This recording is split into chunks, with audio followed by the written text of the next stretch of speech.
아마 이 대사를 기억하시는 분이 있을 것 같아요. 한때 유명했던 드라마의 대사인데요. 여러분 혹시 아시면 잠깐 이렇게 표시만 해주시면 좋겠어요. 저도 설교 말씀을 준비하다가 이 대사가 도대체 어떠한 배경 가운데 되어졌나 우선 잠깐 쇼츠로 한 10초 정도 봤는데요. 울림이 있더라고요. 뭐냐면 이렇게 얘기해요. 이서진 그 나오는 사람이 이 하지원 씨고 여성은 그 남자는 이서진 씨인데 여기 상처를 입었는데 이 사극인데 사극 맞죠? 이렇게 찢어졌는데 그걸 이렇게 약을 발라주면서 이래요. 아프냐? 나도 아프다. 그래요. 제가 지금 목소리가 흉내를 못 내 조금 멋이 없는데 그 이서진 씨 음성이 멋있잖아요. 그죠? 아시죠? 누군지 이래요. 심장 좀 아프냐? 좀 있다가 나도 아프다 이러는데요. 어유 되게 멋있으면서 흉내들 잘 못 낼 만큼요. 하여튼 너무 멋있었어요. 여러분 혹시 그 장면 어떤지 아시는 분 있으세요? 그래요. 전 그걸 몇 번을 돌려봤어요. 왜냐하면 이 여배우보다 그 이선진 씨가 너무 참 저렇구나. 남자가 봐도 그렇구나. 이거를 몇 번 돌리면서 이제 그렇게 했는데 순간 무슨 생각이 들었냐면 그게 끝이구나. 그게 끝이구나. 아프냐? 나도 아프다. 난 처음 볼 때는 그게 멋있었는데 몇 번 한 대여섯 번을 보면서 멋있다 멋있다고 보면서 아프냐? 나도 아프다. 그게 뭐가 멋있나? 아프냐? 내가 치료해 줄게. 그래야 멋있죠. 나도 아프다. 그럼 둘 다 해결 방법이 없는 거 아닌가 하는 생각을 그냥 저 혼자서 빙그레 웃으면서 한번 해 보았었던 대목이에요. 무슨 얘기를 하려고 하느냐? 여러분 우리말에 백약이 무효하다라는 말이 있습니다. 100가지 약이 있어도 아무런 도움이 되지 않는다라는 의미이죠. 우리 사람과 사람끼리는요, 조금 전에 제가 이야기했던 것처럼 참 그 같이 동감은 해줄 수는 있고 뭔가 그 사람의 아픔에 대해서 이해는 되지만 그 아픔에 대해서 치유할 수 있다든지 아니면 그 아픔을 대신해 줄 수 있는 사람은 아무도 없다는 사실이죠. 여러분 이러한 고민은요 인류 초기에서부터 있었던 것을 성경에서 말씀해주고 있습니다.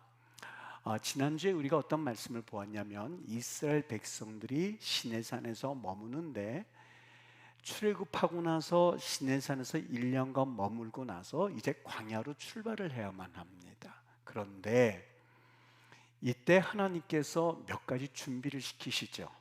가장 중요한 준비 중에 하나가 바로 유월절이었습니다. 유월절은 내가 너희들과 함께 할게. 내가 너희들 항상 도와줄 거야. 걱정하지 말어.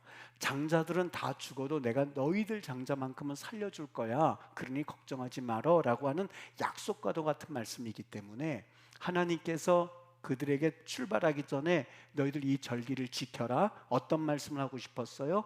너희들 내가 지켜줄 거야 라는 말씀을 하기를 원하셨던 겁니다.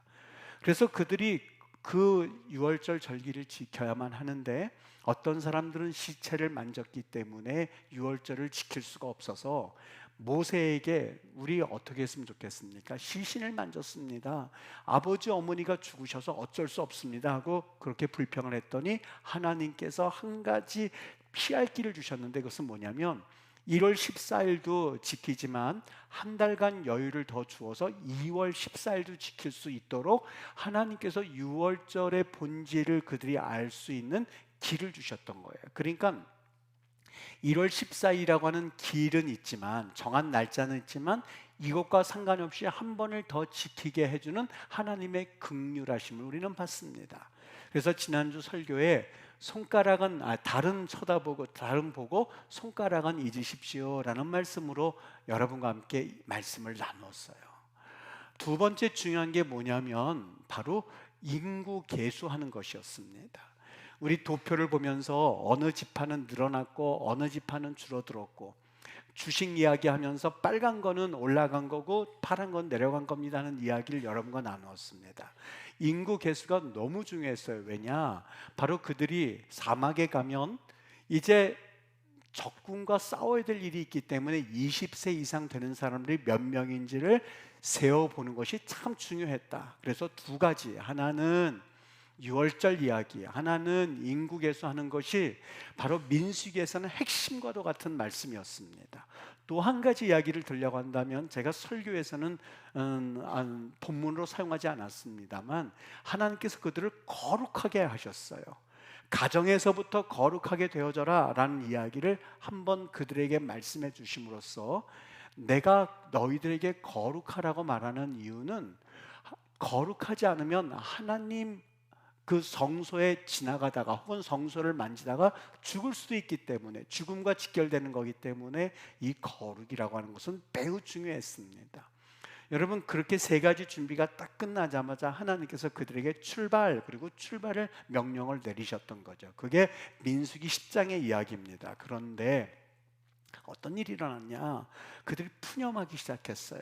그래서 설교 제목을 푸념 정도는 괜찮은 것 아닐까요? 라는 제목으로 우리 한번 말씀을 나눴는데요, 그들이 푸념하고 나서는 그것이 아무것도 아닌 것 같은데 너무 중요했습니다. 왜냐하면 그 푸념이 불평을 낳고 푸념이 원망을 낳고 하면서부터 그들이 불평과 원망으로 이스라엘 백성들이 치닫기 시작했기 때문에요. 그래서 민수기 13장 14장에서는 10명의 정탐꾼이 원망하고 불평하는 이야기를 듣고 이스라엘 백성들이 모두 그들로 인하여서 40년 동안 광야를 헤매게 되는 원인이 되었고, 또 한 가지, 그 일로 인하여서 그 다음 무슨 일이 일어났냐면 더 큰 원망과 불평이 일어났는데, 바로 고라의 자손들이 아론과 모세를 향하여서 막 대적하는 일이 발생했었던 겁니다. 그래서 몇 명이 죽었냐면 250명이 죽었어요. 여러분, 한번 지도를 보여드린 적이 있는데, 이스라엘은 성소를 중심으로 해서, 성막을 중심으로 해서 1km 간격으로 뭐를 쳤다고 그랬죠? 그들이 바로 이스라엘 백성이 진영을 쳤습니다. 세 지파 해가지고 12지파가 성막을 중심으로 해서 그들이 진을 쳤습니다. 그리고 그 진 안에는 사실 그 어느 누구도 접근하지 못하도록 레위 지파가 그 중간에 진을 쳤는데, 그 이유는 성막에 누군가 지나가다가 성막을 건드리기도 하면 이 성막은 거룩한 하나님의 임재를 나타내기 때문에 그들이 죽을 수밖에 없었습니다. 그래서 그 성막을 절대 건들지 못하도록 그들은 철저하게 정결을 유지했거든요. 그런데 고라 자손들이 아론과 모세를 대적하면서 몇 명이 죽었냐면 250명이 죽었습니다. 여러분, 말이 250명이지 이 250명을 이제는 그들 진 안에서 죽었으니 거기에 200만 명이나 되는 사람들이 모두 부정하게 된 거예요. 진 안에서 그 시체를 치우려고 하더니, 여러분, 진 안이 이미 부정하게 됐으니 이제 큰일이 난 거예요. 200만 명이나 되는 사람들을 다시 하나님께서 시내산에서처럼 정결하게 하려면 양과 염소가 얼마나 많이 필요하겠습니까? 그리고 그 사막 한가운데서 그들이 양과 염소를 구해가지고 그들에게 정결 제의를 하려고 하니, 여러분, 이건 불가능에 가깝습니다. 거룩하지 않으면 이스라엘 백성들 어떻게 된다고요? 모두 죽을 수밖에 없습니다. 그 당시에는 거룩이 곧 죽음이었기 때문에, 부정이 곧 죽음이었고 거룩해야만 살 수 있었기 때문에 이거는 그들에게 삶과 죽음이 걸린 아주 중차대한 문제였거든요. 그러니까 고라 자손이 하나님 앞에 죄를 지어서 250명이 죽은 그 사건 하나로만 끝나는 것이 아니라 그들로 인해서 이스라엘 전체 백성들이 죽을 수 있는 기가 막힌 상황에 처했던 거예요. 여러분, 이거 어떻게 했으면 좋을까요? 방법이 없어요. 아주 이스라엘에게 있어서 절대절명의 위기의 순간이었었어요. 모두 이제는 출굽해서 그나마 죽을 경험을 한 번 했었죠. 그들이 뒤에는 애굽군대, 앞에는 홍해가 있어서 한 번 죽을 뻔했었죠. 근데 이번에는 또 한 번 250명이 범죄함으로 인하여서 이스라엘 백성들 200만 명이 곧 죽어야만 하는 기가 막힌 상황에 처했던 거예요. 여러분, 여기에 해결 방법이 뭐가 있었겠습니까? 이때에 하나님이 민수기 19장에서 아주 기가 막힌 한 가지 제의 방법을 알려주세요. 그게 뭐냐면 붉은 암송아지 제의예요. 여러분, 교회에 많이 다녀봤던 분들이 한다 할지라도 이 붉은 암송아지 제의는 아직 한 번도 들어보지도 못한 분들이 상당히 있을걸요. 그거는 여러분들이 성경을 몰라서가 아니라 여기 한 가지 이유 때문에 그렇습니다. 여기 붉은 암송아지 제의를 걸어서 성경에서 뭐라고 그러냐면, 저기 쓰여져 있지만 파라 아두마라고 그럽니다. 파라 아두마. 여기 파라 아두마라고 하는 것은 뭐를 의미하면요, 바로 우리 붉은 암송아지를 그대로 번역한 말, 그대로 히브리어로 쓴 내용입니다. 그런데 원래 우리가 제의를 드릴 때 양과 염소와 비둘기와 소와 뭐 이렇게 드릴 수 있는데, 그때 암송아지 쓸 때 뭘로 쓰느냐? 파라라는 말을 씁니다. 파라. 아니, 미안합니다. 에글라라는 말을 씁니다. 에글라. 그러니까 성경에는 에글라라고 하는 암송아지란 말이 많이 있거든요. 왜냐하면 그걸 가지고 제사를 드리기 때문에. 근데 하나님께서 오늘 얼토당토않게, 하나님, 우리 지금 200만 명이 다 죽게 되었는데 이들을 거룩하게 하기 위해서는 200만 마리의 이 암송아지와 소와 이런 게 필요할 텐데 그게 어디 있겠어요? 큰일 났거든요. 다 죽게 생겼거든요. 그때에 하나님이 암송아지, 여기 파라 아두마라고 하는 그 암송아지를 제의로 쓸 것을 하나님께서 명령하세요. 근데 이 파라 아두마라고 하는 말은요, 구약성경에 몇 번 나온 게 아니라 구약성경 창세기서부터 말라기까지 다 한번 보십시오. 딱 여기 19장에서 한 번만 나오는 단어입니다. 한 번만 나오는 단어입니다. 그러니까 이 붉은 암송아지를 여러 번 그들이 제의를 드린 것이 아니라 민수기 19장 오늘 2절에서 정확하게 한 번만 드렸던 제사가 붉은 암송아지 제사였었어요. 하나님께서 이것을 드리라고 말씀을 하시는 거예요. 여러분, 여기 지금 이 말씀을 드렸던 것처럼 여러분들이 들어보지 못했던 이유가, 성경에 여러 제사가 있었다면 여러 말씀을 통해서 들으실 수 있었을 텐데 19장 민수기에서 딱 한 번만 나오는 제의다 보니까 이것을 설교해야 되는 목회자님들도 사실 많이 설교하지 않으셨고, 여러분들도 이 붉은 암송아지 제의는 한 번도 들어보지 못했을 거예요. 구약 성경에 한 번만 나오는 제사이기 때문에 그래요. 이걸 드리라고 하는 거예요. 두 번째, 이 제사를 드리되 원래는 제사를 어떻게 드렸어요? 구약 성경에는 이 성막 안에 그 제단에서 거기서 태워가지고, 거기서 짐승을 잡아서 각을 떠서 거기서 태워가지고 지성소 안에까지 향이 가도록 그렇게 하나님 앞에서 제의를 드렸거든요. 그런데 오늘 하나님께서 여기 말씀 보십시오. 어디서 드리라고 그러냐면 진영 바깥에서 드리래요. 진영 바깥에서. 원래는 진영이 있고 그리고 그 안에 성막이 있는데 성막 안에서 제사를 드려야 되는데, 붉은 암송아지 제사를 그 안에서 드리지 말고 진영 바깥에서 드리라고 하는 아주 희한한 명령을 주신 거예요. 첫 번째, 붉은 암송아지는 한 번도 드려본 적이 없고, 두 번째, 그 성막 안에서 드려야 되는데 하나님께서 그렇게 하지 말고 진영 바깥에서 드리라고 하는 아주 희한한 명령을 주시는 거예요. 세 번째 명령이 있는데 그것은 뭐냐면 암송아지를 태워라. 그래서요, 거기에 붉은 실을 놓고 우슬초를 놓고, 그래서 그걸 같이 태워가지고 재가 나오잖니. 그래서요, 재를 가지고 다 부셔서 그걸 섞어서 물에다 놓고 그 물을 가지고 사람들에게 뿌려라. 그러면 거룩해진다는 거예요. 여러분, 어떻게 보면 저는 이 말씀을 보면서 지금까지 구약 성경에서 하나님이 한 번도 명령하지 않은 방법으로 그들에게 명령하시는 장면을 여기서 봤어요. 여러분, 성경에서요, 우리가 읽을 때, 저도 성경은 잘 모르는 것들이 너무 많아요. 참 많아요. 그런데 성경은 한 가지 특징이 있는데, 계속해서 만약에 손가락을 표시한다면, 창세기를 가지고 손가락을 표시하고 출애굽기를 가지고 손가락을 표시한다면 그 손가락이 각각 가리키는 방향이 있거든요. 그 방향 가운데는 한 가지 말씀하려고 하는 바가 있는데, 그 말씀하는 바가 뭐냐? 그 말씀하는 바가 한 가지 있는데 그게 바로 예수 그리스도예요. 어느 날 이 형제, 쌍둥이 형제가 있었어요. 이 한 어머니 뱃속에서 이 쌍둥이 형제는 일란성 쌍둥이인데 얼굴이 똑같아요.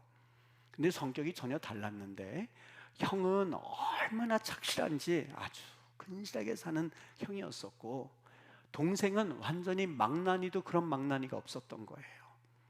나가서 그냥 망나니 짓을 하다가 실수로 사람을 찔러 죽인 거예요. 피 묻은 채로 홀라발딱 집으로 들어와가지고는 형아 나 좀 숨겨달라고, 옷을 보니까 피투성이가 돼 있거든요.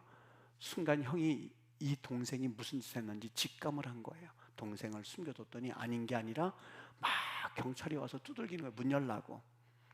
그때 자기 옷을 벗어 던지고 동생의 피 묻은 옷을 입고는 문을 여니까 뭐 경찰이 금방 보고 알죠. 얼른 체포해 간 거예요. 변명하지 않고. 그리고 그 형이 현장에 이슬로 사라졌어요. 편지 한 통을 남기고요. 동생이 아무리 봐도 자기를 잡으러 오지를 않거든요. 웬일인가 하고선 봤더니 형도 사라진 거예요. 수소문 하다가 안 되겠다 싶으니까 자기가 너무 양심의 가책에 걸려서 그래서 거기를 찾아갔어요. 내가 범인이라고. 무슨 소리 하느냐고. 그 범인은 이미 현장에 이슬로 사라졌다고. 우리 형이라고 모르겠다고. 그 형이 남긴 편지나 가져가라고 편지를 봤어요. 편지를 뜯어보니까 그 형이 아우야 이제부터 내 이름으로 살아달라고 하는 그 내용의 편지였어요. 그 편지를 잡고 엉엉 우는 장면의 이야기를 아마 여러분 들어보셨을 겁니다.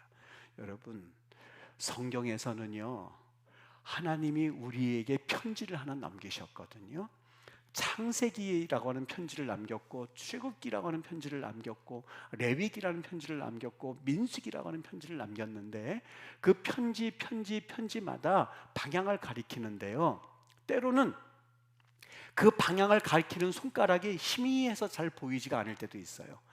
점점 시간이 갈수록 말라기까지 오면 그 가리키는 방향이 분명해지는데, 오늘 민수기에서 19장에서는 손가락을 가리키는데 그 손가락 겉면에는 뭐라고 써야 되냐? 붉은 암송아지라고 하는 편지예요. 그리고 그 내용을 보면 그 내용은 뭐냐? 그 내용은 다른 것 아니라 우리에게 한 가지 말씀을 주시는데 바로 예수 그리스도라고 하는 내용이에요. 목사님, 성경에서 그걸 얘기하고 있습니까? 여기 한번 같이 보죠. 히브리서 말씀을 읽어드릴 테니 여러분 한번 들어보세요. 9장 12절입니다. 염소와 송아지의 피로 하지 아니하고 오직 자기의 피로 영원한 속죄를 이루사 단번에 성소에 들어간, 한 번에 성소에 들어갔느니라. 여기 조금 아까 붉은 송아지 어떻다고 그랬죠? 성경에 여러 군데 있는 것이 아니라 수많은 200만 명이 되는 사람들을 하나님께서 거룩하게 하기 위해서 딱 한 번 나오는 제사가 붉은 암송아지 제사였었어요. 다른 곳에서는 없습니다. 파라 아두마라는 단어를 여러분 구약 성경을 다 찾아보시죠. 없어요. 한 번만 드렸던 제사예요. 뭘 상징하고 있을까? 히브리서 기자는요 오늘 그것을 깨달았던 거예요. 아하, 붉은 암송아지 그 편지의 내용이 바로 내가 지금까지 알고 있었던 예수 그리스도였구나. 그래서 9장 12절에 쓴 거예요. 히브리서 9장 26절 또 한 번 씁니다. 그가 세상을 창조한 때부터 자주 고난을 받았어야 할 것이로되 이제 자기를 단번 한 번에 붉은 암송아지처럼 제물로 드려서 죄를 없게 하시려고 세상 끝에 나타나셨느니라.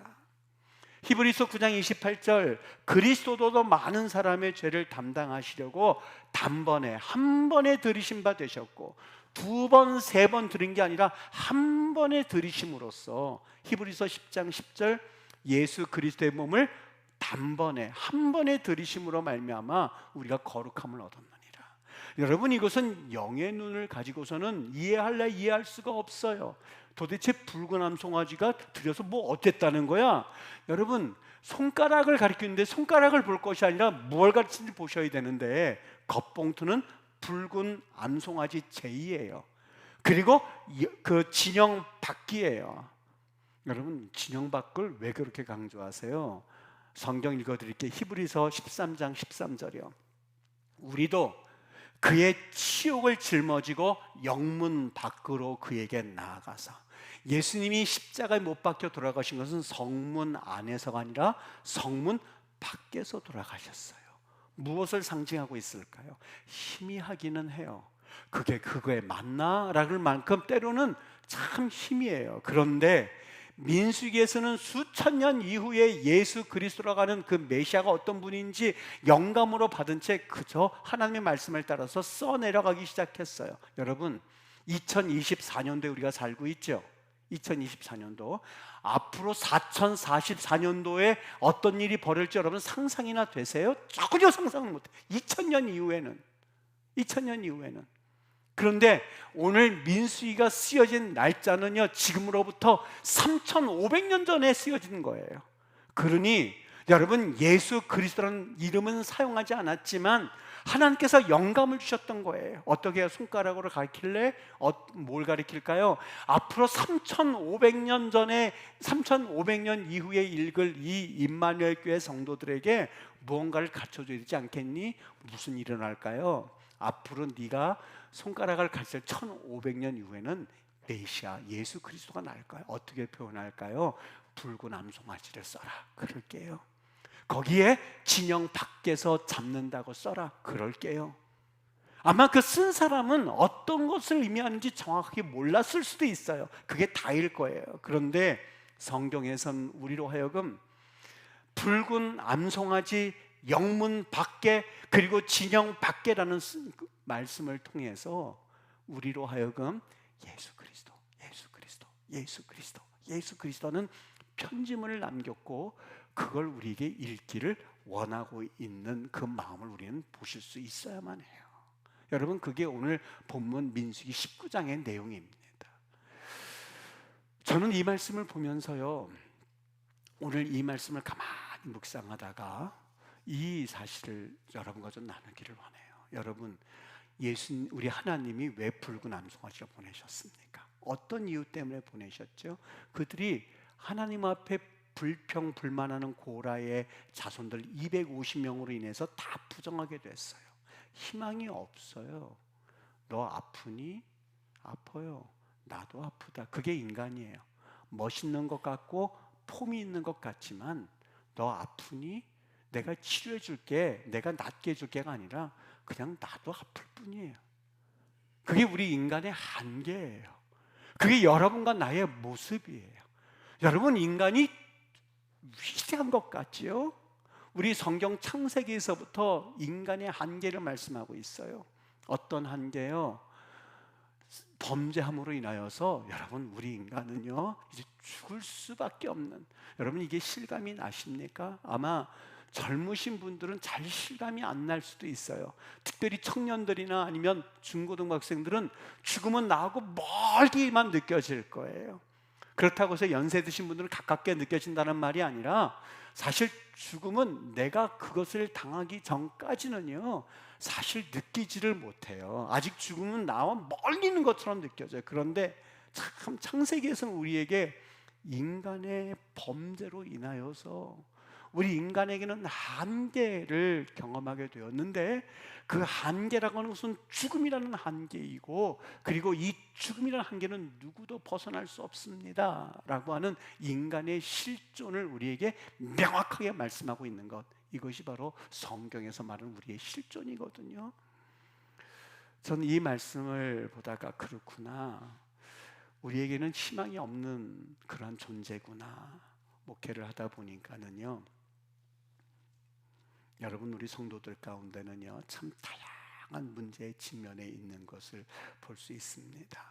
어떤 분이 울면서 그래요. 예수님을 믿어도 두려움이 해결되지 않는다고. 하나님 앞에 헌금하면 복 받을 줄 알았는데 그런 것 같지도 않고, 하나님 앞에 11조 생활 열심히 하면 하나님께서 내게 풍성하게 은혜를 줄 줄 알았는데 해도 그런 것 같고 안 해도 그런 것 같고, 하나님 눈물을 철철철철 흘려요. 여러분, 제자들을 보시죠. 예수님과 함께 3년을 보냈거든요. 겟세마네 동산에 예수님과 함께 있었거든요. 그런데 그들이 과연 두려움을 이겨냈습니까? 아니요. 엠마오로 가는 두 제자들을 보십시오. 예수님과 함께 걸어갔습니다만 그들은 예수님이 옆에 있음에도 불구하고 의심, 두려움, 그리고 슬픔으로 가득 차서 해결받지를 못했어요. 예수님이 옆에 계셔도 두려움은 계속되어졌던 모습을 우리는 그들의 걸어가는 모습 속에서 보게 되죠. 사람들의 고통이 무엇이 있을까? 물론 여러 가지가 있습니다만 여러분, 공통적으로 직면해 있는 인간의 고통, 인간의 문제를 한마디로 말하고 한다면 어디에 가도 사실 그 내용은 돈 이야기입니다. 모든 문제의 중심에는 뭐 이렇게 저렇게 말하지만 돈이 들어가 있습니다. 현대 사회가 과거보다 더 경제적인 사회로 변화되고 있다고 하는 것을 느끼게 하죠. 여러분, 사탄은요 그런 인간의 문제를 포장하려고 합니다. 포장하려고 해요. 심지어 우리로 하여금 유혹을 하는데, 돈을 가지고 있으면, 지혜를 가지고 있으면, 지식을 얻게 되면 너희가 하나님처럼 높아지고 하나님도 될 수 있다고 우리를 유혹할 때가 있습니다. 여러분, 한번 솔직하게 얘기해 보시죠. 여러분이 좋은 직장 가지고 있으면 여러분의 모든 근심과 문제는 해결될 수 있다고 생각하십니까? 여러분, 정말 경제적으로 좀 지금보다 부유해지게 되면 내가 가지고 있는 여러 근심, 걱정, 모든 문제가 해결될 수 있다고 보십니까? 네 라고 하시는 분들은 당장 그 문제 때문에 정신이 없다 보니 그것만 해결되면 행복할 줄로 착각을 하게끔 사탄이 그렇게 만들어 놓은 것에 불과합니다. 여러분, 문제와 오랜 기도에도 풀리지 않는 수많은 문제들, 여러분 이거를 어떻게 풀 수가 있겠습니까? 거기에 대해서 아프냐? 나도 아프다라고 하는 그런 말밖에 할 수 없는 것이 우리 인간들의 실존이거든요. 심지어는 정말 때로는 믿음이 연약해지다 밑바닥에 내려가다 보면 과연 예수님이 내 문제를 해결할 수 있을까 하는 생각도 해보게 됩니다. 어느 선교사님 이야기입니다. 그 선교사님이 선교를 하다가 3개월 만에 그냥 돌아오셨어요. 왜 돌아오셨냐? 선교 그만하고 교회를 개척하기로 했다는 거예요. 왜 3개월 만에 들어오셨습니까? 파송교회에서 약속을 했는데 우리 증서를 써주지 않습니까? 선교사님을 파송하면 선교사님을 5년이면 5년 동안 우리 교회에서 얼마씩 후원하겠습니다 하고 파송 헌서를 씁니다. 여러분, 이제 우리 교회도 또 파송할 일이 있는데 그거 함부로 쓸 건 아니거든요. 왜냐하면 그거는 어떻게 보면 하나님과의 거룩한 약속이다 보니까 형편과 사정이 어찌됐든지 간에 그걸 지켜줘야만 그분들도 사역을 감당할 수가 있죠. 그것을 하나의 휴지 조각처럼 생각한다면 여러분, 하나님의 일은 되어질 수가 없거든요. 약속이거든요. 근데 이 목사님이 3개월 동안 갔는데 파송교회가 약속을 지키지 않은 거예요. 어떤 사정 때문에. 그랬더니 3개월을 거기에서 해외에서 돈 떨어져 보십시오. 그것만큼 비참한 거 없거든요. 내가 지금 외국 땅에서 뭐하나 하는 생각이 절로 들어요. 3개월을 떠돌다가 그냥 한국으로 들어온 거예요. 그러니 어떻게 해요? 개척을 하게 됐죠. 이분이 개척하기 전에 복음학교회라고 하는 곳에 들어가려고 했는데 그 복음학교에서 간사님이 이 선교사님에게 묻더랍니다. 선교사님이셨으니 예수님 한 분이면 충분하신가요? 선교사님이셨으니 예수님 한 분이면 충분하시지요? 라고 물었답니다.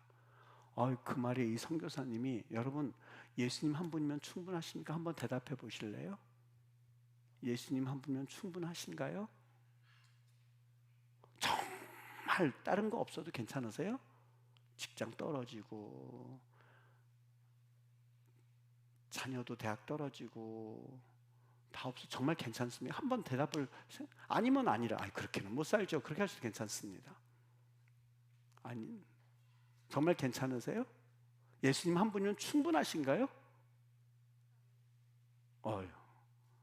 한나자매만 아멘. 다른 분들은요, 그것까지는 그래도 아무리 그래도 그렇지 그렇게까지는 아니지 않습니까? 이렇게 생각하시지 않나요? 어떠십니까? 왜 대답을 안 하신 거는 좀 느낄 것 같아요. 어려운 질문이죠.